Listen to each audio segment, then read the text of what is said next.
이강민의 잡지사 1호로 14번째 페이지. 학창시절 선도부를 연상시키는 무시무시한 이름과는 달리 매주 아주 다정하게 바다생물 얘기해 주시는 황선도 전 국립해양생물자원관 관장님과 함께합니다. 어서 오세요. 네, 안녕하세요. 황선도입니다. 예, 반갑습니다. 잡다한 해양생물사전. 오늘의 주제는요. 모천으로 회귀하는 해양생물 특집입니다.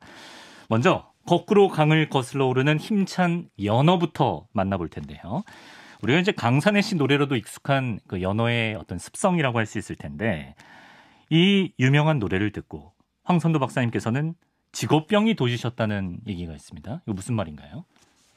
그 전에 그 강산의 씨를 제가 좋아해야만 될 것 같아요. 왜죠? 명태도, 연어도 제 물살이를 소재로 노래를 많이 만드시네요. 그러네요. 언젠가 꼭 한번 봐요. 이게 뭐야? 사실 저는 산도 잘 안 올라요. 그래요? 그러면 어차피 내려올 거니까. 아하. 근데 연어는 왜 이렇게 어렵게 거꾸로 강을 거슬러 오르는지 잘 이해가 안 됩니다. 그러게요. 만 그래도 연어가 모천회귀를 해서 자손을 퍼뜨리려고 하는 그런 것은 이제 진화의 산물인 건 분명하고, 근데 왜 이렇게 진화되었는가가 궁금해하는 것, 이게 과학적 사고이다라고는 분명히 말할 수 있습니다.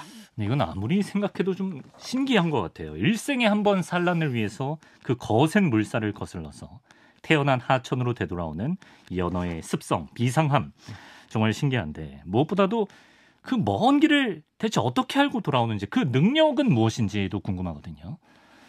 그 연어 생태 중에서 가장 큰 특징이 자기가 태어난 하천으로 다시 돌아온다는 거, 그리고 산란하고 죽는다는 거, 이거거든요. 네. 근데 이 모천회귀하는 능력은 도대체 어떤 것일까는 과학계에서도 굉장히 궁금했던 사실이고 많은 연구가 이루어졌어요. 네. 몇 가지가 있는데, 일단은 뭐 유전적인 반응, 유전자적인 뭐 염색체 내에 뭐 유전자가 있어서 거기에 이미 그런 어떤 유전적으로 회귀 능력이 있다. 무슨 능력들, 무슨 성향들 이런 것들이 내포돼 있다라고 하는 건데, 사실 같은 계군의 연어가 모천으로 회귀한 날짜가 앞 세대가 회귀한 날짜와 거의 같기 때문에 이런 그래요? 얘기를 해왔어요. 또 하나는 이제 태양의 위치나 천체의 어떤 뭐 특징들을 보고 요걸 이제 따라서 이용한다라고 되어 있어요. 그래서 실제로 북태평양에 여러 지점에 이제 방류를 해놔도 이게 몇천 킬로가 되는데도 거길 찾아와요. 나침판을 갖고 있는 것 같은 방법으로. 근데 이거는 또 재개됨인데, 이게 이제 태양 캠퍼스설이라고 하는 건데, 연어가 야간에도 이용을 해요. 그럼 낮에 태양이 있을 때는 뭐 이해가 되는데 야간에도 이용을 한다. 이래서 이건 정설로 받아들이기는 조금 어려운 상황입니다. 좀 허점이 있네. 예. 그리고 이제 저도 들어본 설은 그 연어는 후각이 유독 발달해서 이 후각으로 모천을 찾아간다, 이런 얘기 들어봤거든요. 이를 입증하려고 과학자들이 아주 특이한 실험까지 했다고 들었는데요. 연어 코를 막고 실험을 했다라고 하는 이제 보고서가 있어요. 연어의 코를 막았다고?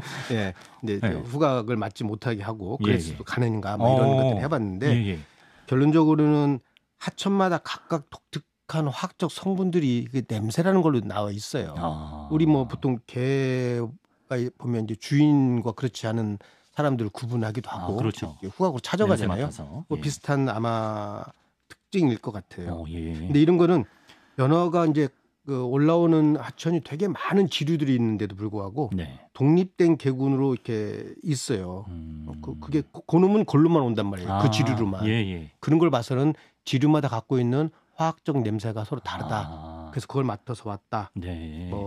이렇게 하는 설에 대한 뭐 답이 있어요. 근데 우리나라처럼 이렇게 하천을 자주 뒤집어 엎는 이런 상황에서는 그 냄새까지도 맡을 수 없게 만들어지는 거니까 이건 문제가 될 수 있는 거죠. 그렇겠네요, 진짜.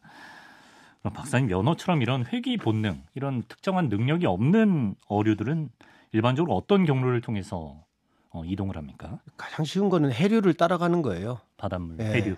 억지로 이렇게 역류한다는 거는 굉장히 에너지를 많이 쓰게 되잖아요, 사실. 그래서 해류를 따라가는 것이 이제 가장 일반적인 회유 경로이고, 그리고 지구 자기의 흐름을 뭐 감지하고 간다는 말도 있고, 또 해수나 온도 이렇게 서로 염분, 해수 염분이나 뭐 이제 해수 온도나 염분들이 차이가 있으면 그들의 이제 전선대가 생기거든요. 예, 예. 그런 것들을 감지해서 간다는 말도 있어요. 네.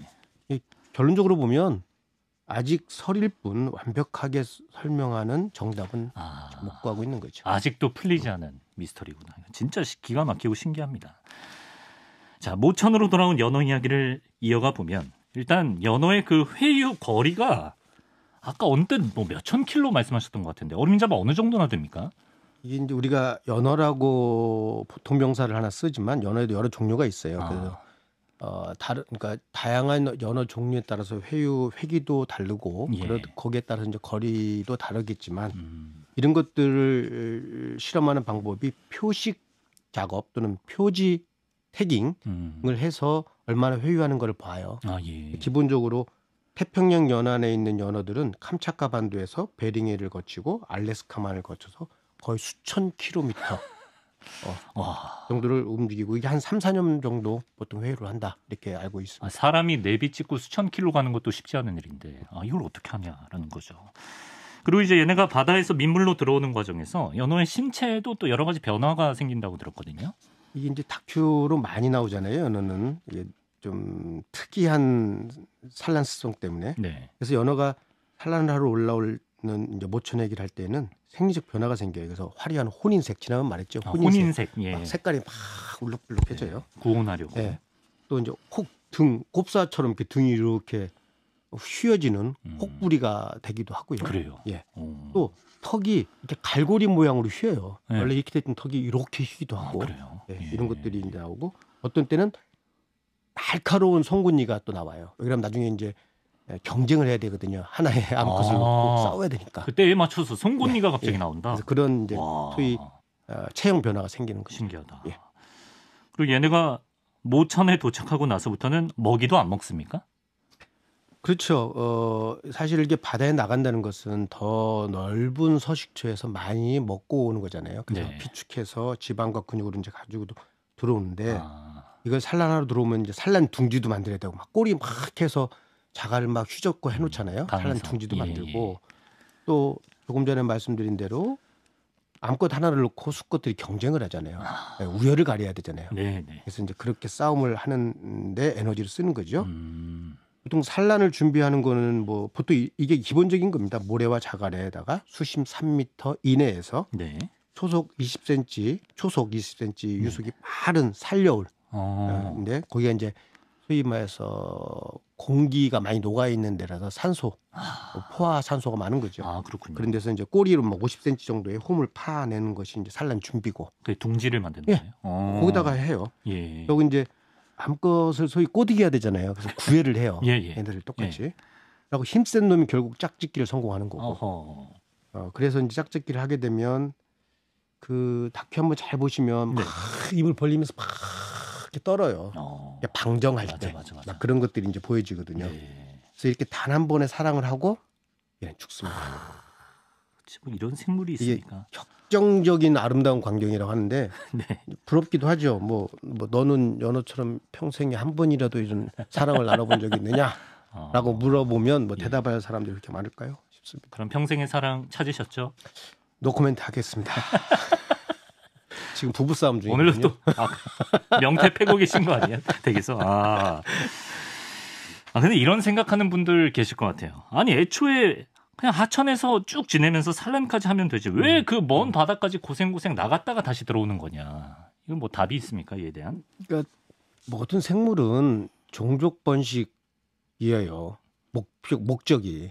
그러려면 그동안에 잘 먹고 살 찌워져야 에너지가 생겨서 또 그것도 할 거 아니에요. 근데 강이나 하천은 이게 볼륨 자체가 적은 거잖아요. 얇고. 그러니까 거기서는 먹이를 충분히 구할 수도 없고 또 다른 포식자 나를 공격해오는 적이 있으면 피할 때도 많지가 않아요. 곰이 입 벌리고 있으면 막 입으로 들어오더라고요. 그래서 이제 큰 바다로 가서 실컷 먹고 실컷 포식자들을 제대로 피해서 살아 돌아오는 거죠. 생존해서 일생에 단 한 번의 사랑을 쟁취하기 위해서 종족을 번식하기 위해서 이렇게 들어오는 거고 그 전까지는 그 아주 거대한 대양을 방랑을 자처하는 거죠. 좀 큰 물에서 경험도 쌓고 하다가 사랑할 준비를 하고 온다.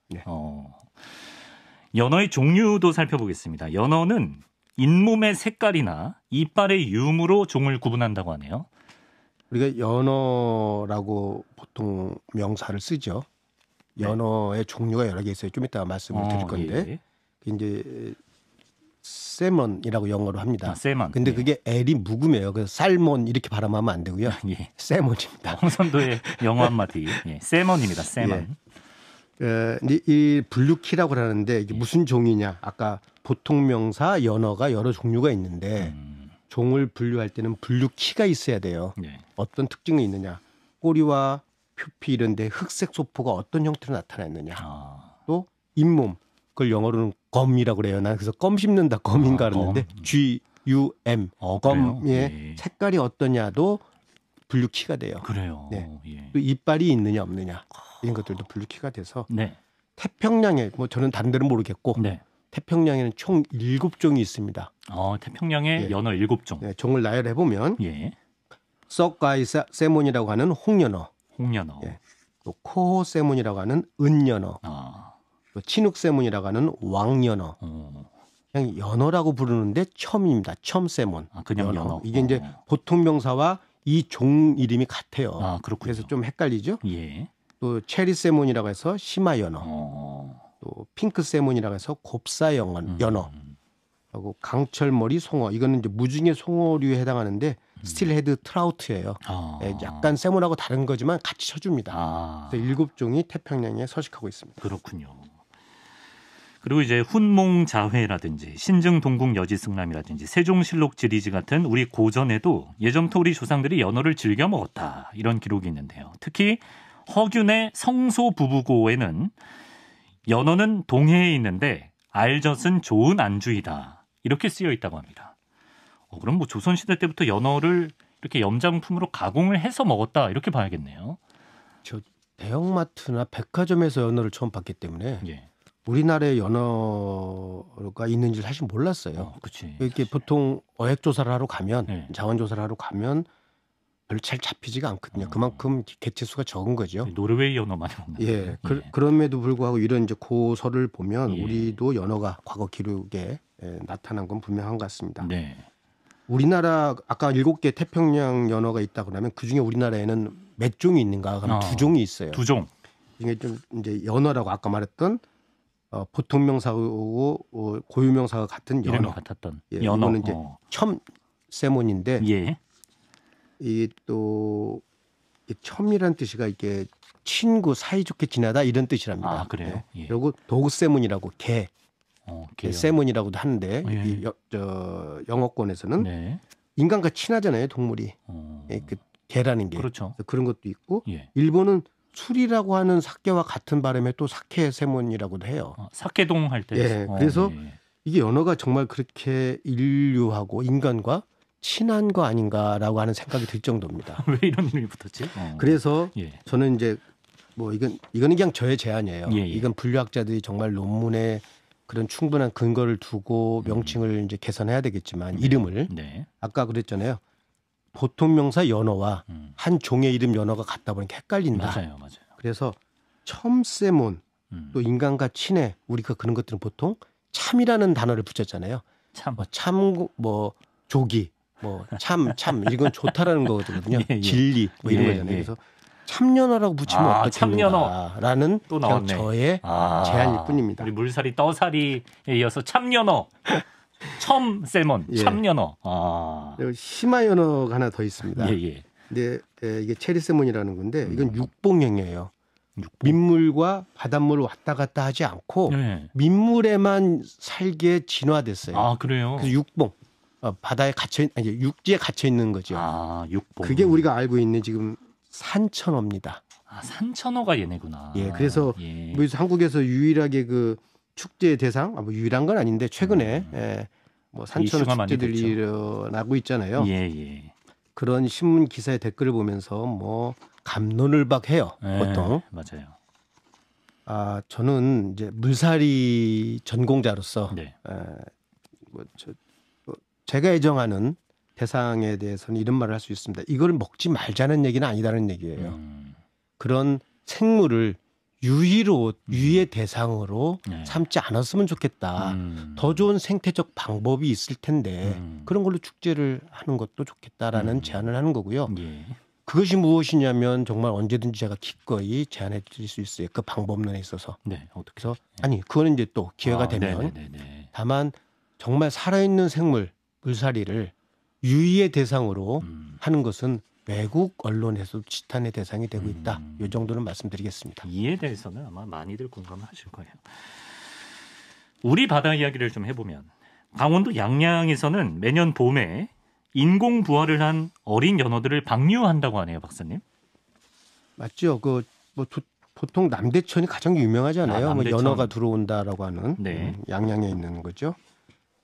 가을에 어미 연어가 회귀회로 올라오는 걸 잡아라서 인공 부화를 시킵니다. 암컷과 수컷에 이제 알을 짜고 정자를 이렇게 해서 인공 부화를 시켜서 잘 겨우내 키워서 봄에 어린 놈을 방류합니다. 바다로 이제 돌아가라고. 예.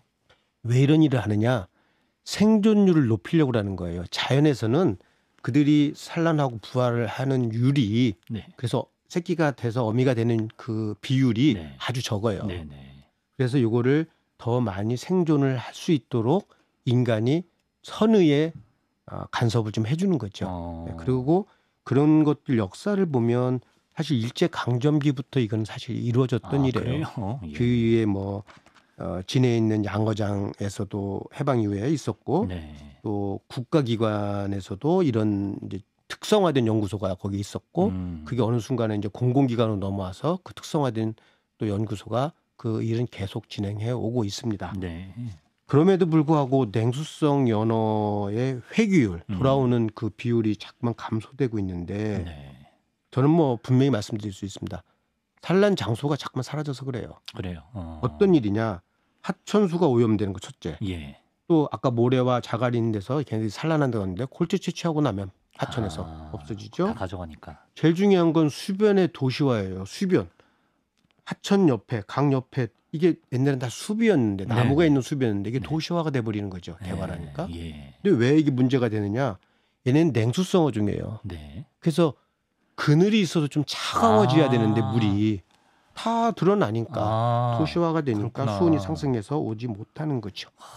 그래서 지금 연어의 서식지가 많이 줄어들었다는 겁니다. 황선도 박사님께서 또 연어에 얽힌 추억이 많다고 하네요. 오늘도 또 추억 이야기. 뭐 오늘 할 얘기가 많은데 좀 간단하게 해야 되겠네요. 제가 캐나다 박사후 과정을 갔는데요. 그 밴쿠버 도시 앞에 밴쿠버 아일랜드가 있고 거기 나나이모라고 하는 도시가 있습니다. 거기 태평양 생물연구소라고 거기서 있었는데 저는 고등어 때문에 이제 여러 가지 뭐 자원 평가나 이런 것 때문에 연수를 갔는데 온통 연구 과제가 연어예요. 그래요? 뭐 어쩔 수 없이 또 정어리 승선 조사를 갔는데도 잡히는 게 몽땅 연어예요. 그러니까 왜 그런가 했더니 그 앞에 가장 주요 어종이 연어이고 또 우리가 원주민이잖아요. 우리가 이제 뭐 미국에서는 그 아메리칸 인디언이라고 하고 근데 캐나다에서는 조금 더 순화된 영어를 씁니다. First Nation. 그러니까 원래 있었던 주민들, 원주민. First Nation이라고 하는데요. 그들의 생활 자체예요, 연어가. 심지어 우리 딸아이가 거기서 초등학교 처음 1학년을 갔는데 수학에 그거 연어를 빗댑니다. 몇 마리가 회귀해서 왔는데 몇 마리가 어떻게 하면 몇 마리가 남을까요? 어린 시장에 가서 뭐 사과 개수 이런 거 세는데 거기 연어 회귀. 연어는 또 자연의 일부예요, 완전히. 그래서 이제 그러던 중에 우리는 지금 동고 서저 아닙니까? 동쪽이 높고 우리나라 지형이 서쪽이 낮아요. 근데 여긴 반대예요. 동저 서고예요. 그래서 높다. 웨스트 코스트가 이제 되게 이렇게 우리나라 태백산맥 같은 줄령이 있는데 거기 가면 벤필드 센터라는 데가 있어요. 그 네오탁 박사라는 분이 계셔서 거기를 한번 이제 그 뒤에 추천을 받아서 갔는데 나중에 봤더니 그분이 우리 이웃에 살았어요. 그래서 그분을 제가 직접 뵌 적이 있고 그분은 우리나라에도 책이 나온 적이 있습니다. 숲은 연어를 키우고 연어는 숲을 만든다. 탁광일 저자인데 이제는 고인이 박광일인 줄 알고 깜짝 놀랐네. 탁광일 저자는 이제는 이제 고인이 됐습니다. 그 내용을 읽어보면 사이클 순환이 서클 하나의 사상. 그리고 이제 얘기하면서 숲과 연어가 그 관계를 분명히 그 선부는 과학자거든요. 산림학자인데 네. 과학적 설명보다 훨씬 감동적으로 표현돼 있어서 그 책을 읽은 기억이 납니다. 그렇군요. 이런 또 추억담을 꺼내주셨고요. 자, 이번에는 연어가 강에서 태어나 바다로 나가 다시 강으로 회귀한다면 이 친구는 반대로 바다에서 태어나 강에서 자라는 해양생물인데요. 바로 뱀장어입니다. 박사님, 뱀장어도 지역에 따라 불리는 이름이 참 다양하다고 하는데 뭐 어떤 것들이 있습니까? 그냥 우리 뱀장어라면 몰라도 민물장어 하면 다 알아요. 민물장어 먹으러 많이 간다고 하잖아요. 풍천장어 뭐 예, 뭐 그런 이름이죠. 예. 근데 그게 왜 민물장어로 보냐면 보통 우리가 접하는 게 예. 눈으로 보고 또 잡고 먹고 하는 것이 민물에 사는 시기에 우리가 만나기 때문에 민물장어라고 부르는 거고요. 네. 풍천장어는 뭐 우리가 선운사를 생각하죠. 고창. 네, 전라북도 고창에 선운사 예. 앞에 뭐 풍천장어 뭐 가게가 많아 뭐 이런 얘기 하잖아요. 그래서 거기 풍천이 있는 줄 알고 있는데 사실은 그건 인천강이에요. 그 앞에 흐르는 강은 인천강이고 예. 풍천은 뭐냐? 네. 바람풍자 내천자인데 네. 이게 해풍과 유풍이 이렇게 왔다 갔다 하는 기수역, 하구, 강어귀를 통칭해서 풍천이라고 불러요. 아, 특정한 지명이 아니구나. 예. 풍천은. 그러니까 하구에 흐르는 강을 그냥 풍천이다 부르면 됩니다. 예. 거기에는 당연히 민물과 바닷물이 만나니까 영양염류가 많고 먹이가 많고 그래서 거기서 또 걸로 들어오고 거기서 살면서 육질도 좋고 또 영양가도 높고 그렇다고 해서 풍천장어라고도 부릅니다. 예. 근데 우리가 뭐 뱀장어, 붕장어, 갯장어, 먹장어 생각해보면 다 뭐 길쭉하니 좀 비슷하게 생긴 것 같은데 얘네가 분류학상 종류가 다 다른 거라고 하네요. 장어는 긴 장자 물고기 어쩔 써서 예. 그냥 장어예요. 네. 근데 이제 종류가 다른 거잖아요. 그래서 아까 말씀드렸던 대로 민물장어는 뱀장어죠. 일본말로 운하기라고 하는 거. 운하기. 네. 예. 이제 우리나라 연근해에 사는 것은 이제 앵굴라 자포니카라고 하는 이제 학명을 갖고 있는 종이고요. 예. 우리가 안 하고 회 먹는다고 하죠. 맞아요. 그게 붕장어죠. 네. 다른 종류입니다. 또 여수나 어디 가면 여름에 하모 유비끼 먹는다고 하는 하모라고 일본말을 쓰는데 그게 갯장어입니다. 이빨을 갖고 있는 강한 이빨을 갖고 있는. 예. 그리고 우리 꼼장어 먹는다고 많이 하죠. 뭐 소주하고 한잔하자. 네. 뭐 꼼장어 먹으러 가자. 네. 그거는 먹장어입니다. 그게 먹장어. 예. 얘는 경고어류가 아니에요. 지금까지 말한 건 다 경고어류예요. 예. 어류인데 뼈가 척추가 있고 뼈가 단단한 경고어류인데 얘는 원구류예요. 입이 원시적인 입을 갖고 있어요. 먹장어는 서커처럼 흙반이 있어요. 뭐 입 모양이 빨아들이는군요. 예, 그래서 이거는 완전히 분류 체계가 많이 벗어나 있는 그렇군요. 그런 것이요. 예. 그렇다고 보면 되겠습니다. 특히 이제 뱀장어 같은 경우에는 성장에 따라서도 이름이 다른가요? 그러니까 보통 물살이들이 알, 그다음에 조금 더 크면 자어는 이렇게 유황을 갖고 있는 거예요. 배 볼록하게. 네. 그러니까 계란으로 보면 노른자를 갖고 있다고 생각하시면 됩니다. 아직은 영양분을 거기서 섭취하는. 그래요? 자어가 있고 그게 좀 더 커서 모양이 제대로 갖춰지면 치어. 네. 그리고 이제 색소포가 완전히 다 어미하고 똑같아져서 아직 어미는 아니야. 네. 그럼 유어. 유치원 다니듯이 유어. 예. 그리고 이제 다 크면 성어. 그렇구나. 그렇게 되는 건데요. 예. 렙토세팔러스라고 하는 종이 있었어요, 과거에. 무슨 공룡 같다. 근데 이게 아리스토텔레스 때에 기록돼 있답니다. 그래서 그때 이게 뱀장어랑 다른 종류다라고 생각을 했었어요. 그리고 서양에서는 이건 버들립 닮았다. 그래서 버들립 뱀장어다 이렇게 알았는데 우리는 버들립보다는 우리나라 대나무 이파리를 닮았다 해서 댄잎 뱀장어라고 이름을 붙였습니다. 사실 이건 변태 전에 치어 단계일 때 자어 단계를 넘어서 치어 단계일 때의 모습이에요. 대나무처럼 넓적했어요. 근데 이게 대륙 사면을 지나오면서 변태를 합니다. 원통형으로 길게 길이가 줄어들면서 어딘가 자료 화면이 있을 겁니다. 그래서 렙토세팔러스를 지나서 실뱀장어, 글래스일, 유리뱀장어, 투명하다는 뜻입니다. 실뱀장어로 와서 흑뱀장어, 엘버로 와서 나중에 이제 민물에 있을 때는 황뱀장어, 옐로우리 됐다가 다시 산란하로 늦가을에 내려가는 것들은 실버예요. 이 배가 은색으로 바뀌어요. 그래서 실버일, 은뱀장어 이렇게 이름들을 각각 성장 단계에 따라서 붙여지고 있는 이게 거죠. 지금 같은 뱀장어의 성장 단계인 거죠? 발육 단계에 따라서 이름이 달라지는 것처럼 보여지는 거죠. 색깔도 변하나 봐. 신기하네요. 그리고 이제 앞서 얘기한 것처럼 뱀장어는 연어와는 반대로 민물에서 자라다가 깊은 바다로 회유를 하는데요. 근데 이제 바닷물에 염분을 견뎌야 되니까 그 강 어귀에서 일종의 적응 기간을 보낸다고요. 사실 이 왕복성회는 두 가지 종류가 있어요. 그러니까 네. 강 오르는 거, 강 내리는 거. 네. 헷갈립니다. 잘 들으셔야 돼요. 예, 예. 소화성 한자인데 네. 영어로 하면 안나드로모스. 이거는 강 오름, 우리말이 더 쉽죠? 강 올라오는 겁니다. 연어 같은 거죠. 네. 모천회귀 하는 거죠. 네. 엄밀하게 말하면 부모, 엄마의 고향을 가는 거예요. 강하성, 카타드로모스, 네. 강내림, 이건 뱀장어입니다. 강내림. 이거는 고향 방문을 하는 거예요. 그러니까 엄밀하게 말하면 예. 부모의 고향을 가는 거예요. 그래서 모천회하고 조금은 다르죠.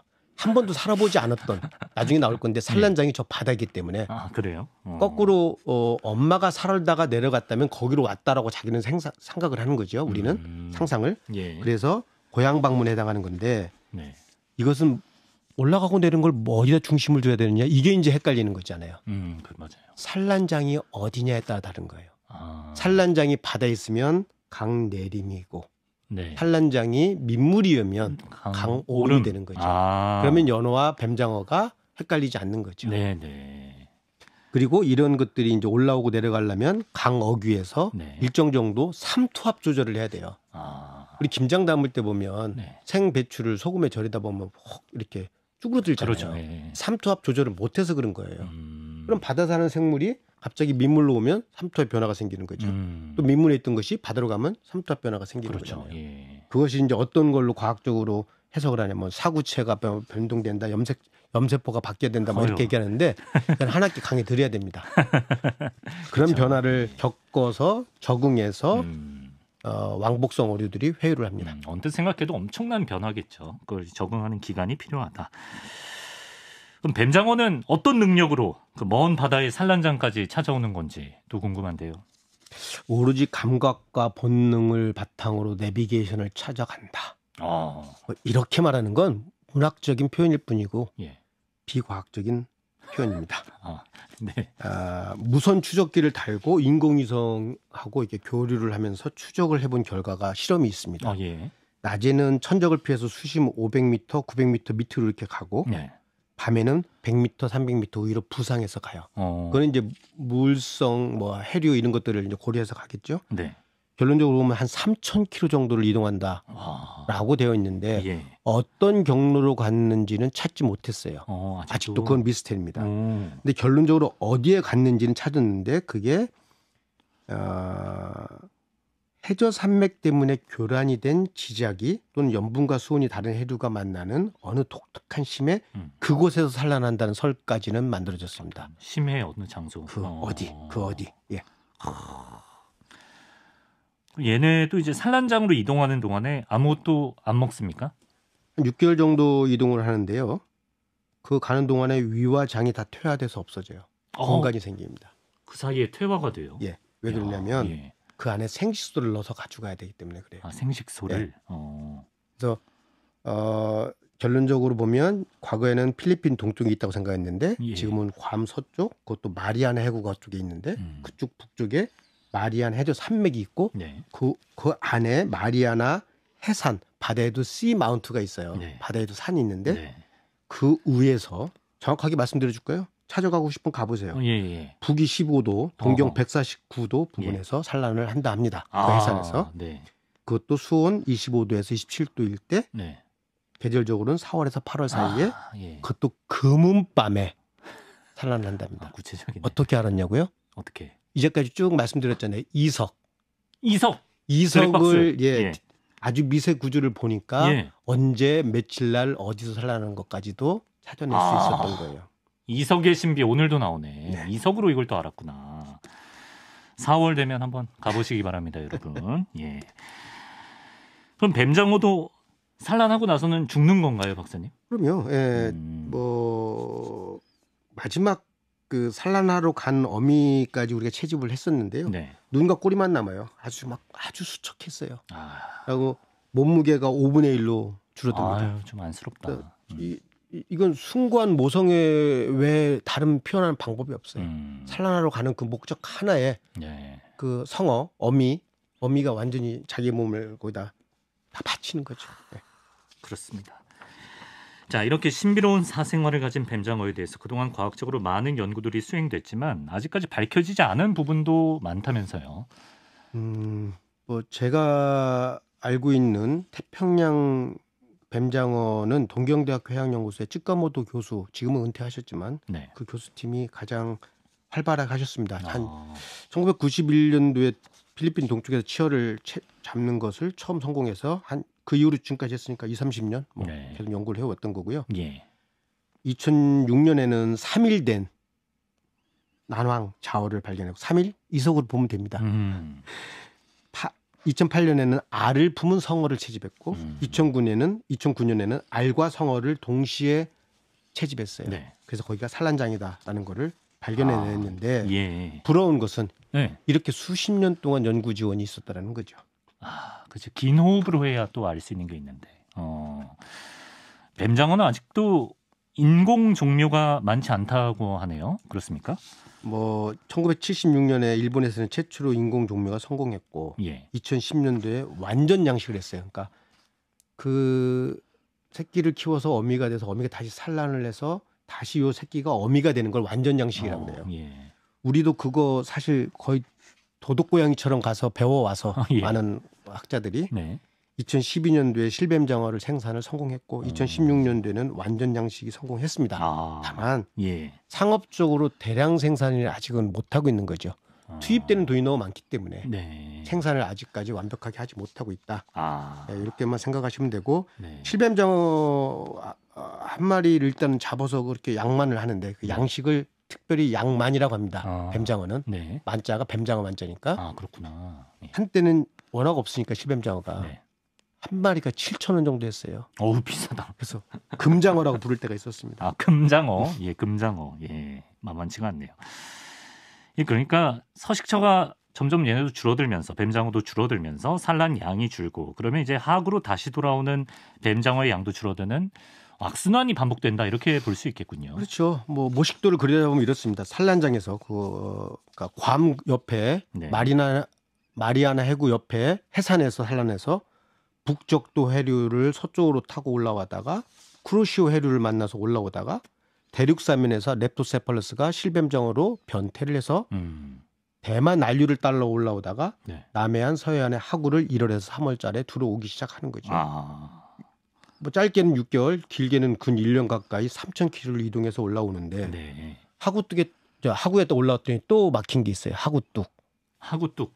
댐이라고 말하는 하구뚝이 있는 거죠. 네. 그러면 소상한다 그랬잖아요. 올라가야 되는데 못 올라가. 막혔어요. 네. 그러면 어미 자원량이 못 올라가니까 민물에서 어미 자원들이 어미 뱀장어들이 성숙해다가 나중에 성숙하면 다시 내려가야 되는데 그렇죠. 어미 자원량이 줄어들고 예. 그러면 알을 낳으려고 하는 어미가 예. 부족해지고 그러면 다시 올라오는 알을 적게 나니까 실뱀장어도 부족해지고 또 다시 어미 자원량은 또 부족해지고 악순환이 계속되는 거죠. 그러네요. 그래서 하구뚝에 어도도 만드는데 어도가 실뱀장어 용이 아니어서 그걸 또 개선하는 일도 노력을 해오고 있고 그럼에도 불구하고 근본적으로 수문 조절을 잘해야 되는 것 예. 아니면 쓸 수 없는 더 이상 사용하지 않는 일이 있다면 네. 댐이나 보호 이런 것들을 좀 제거해내야 되는 것 그래서 다시 강을 재자연화시켜야 되는 일 그러게요. 예. 그래서 하구 생태계를 보관하는 일 여기까지 가지 않으면 그냥 양만 해서는 더 이상 안 될 것 같다라는 게 저 과학자의 소견입니다. 예, 우리에게 주어진 중요한 과제네요. 자, 이렇게 연어와 뱀장어 이야기 해봤고요. 끝으로 과학자의 메시지 전해주시면 되겠습니다. 짧게 말씀드리겠습니다. 오늘은 인간 중심의 관점에서 보던 자연을 이제 물살이 눈으로 바라보는 시각이 필요하다라는 말입니다. 한마디로 용어로 정리하면 저는 물길 자유구역을 만들자라는 제안입니다. 관광특구도 있고 경제특구는 있는데 왜 생태적으로 물길이 자유롭게 돼야 되는 그런 특별한 구역은 없습니다. 아. 라는 얘기죠. 예. 이제까지는 그게 개발이냐 보존이나 이런 논리로 싸움했어요. 논리, 진영 논리로 싸움을 했던 거잖아요. 네. 그러니까 안 변하는 거잖아요. 저는 그게 오히려 과학이 그런 해결책을 제시하고 제가 지금 말씀드렸잖아요. 네네. 너도 개선하고 뭐 하는 개선. 왜? 생태를 연구하면 그 개선할 방법 되게 해줄 수 있으니까요. 그러면 그게 우리가 먹고 즐기는 문화, 인문학에 또 기여를 해주고 그 인문학이 다시 우리의 과학의 방향을 제시해주는 서로 기반을 제공해주고 네. 해결책을 제공해주고 다시 방향을 제시해주는 이런 것이 가야 될 거고 개발과 보존이 상생할 수 있다고 저는 생각합니다. 네. 재자연화시키는 것이 오히려 경제 활성화될 수 있다. 거꾸로 네. 어차피 써야 되는 포크레인이고 삽이라면 방향만 바꾸면 된다라는 얘기를 하고 싶고요. 그러면 소통과 협치입니다. 이게 강을 하나 두고 지자체가 다를 수도 있고 그렇죠. 이걸 네. 관리하는 부처가 다를 수가 있어요. 예. 그들끼리 협업을 해야 된다는 것. 예. 이거는 그래서 아주 대통령 직속이 됐던 최고 권력의 직속에서 이런 일들을 통합 관리해야 되는 일 이런 것들이 돼야만 이 물살이와 인간이 공존할 수 있다. 그래서 제안하고 싶은 게 이런 걸 통칭하면 물길 자유구역을 제안하고 싶습니다. 그럼 이제 다가오는 총선에 이런 보존을 위한 공약들이 좀 많이 나오고 그런 공약 내세우는 정치인들이 또 인기가 많은 그런 사회가 됐으면 좋겠다. 이런 생각을 해보면서 오늘은 황선도 전 국립해양생물자원관 관장님과 함께 회기성 물살이 연어와 뱀장어를 만나봤습니다. 박사님 오늘도 말씀 고맙습니다. 고맙습니다.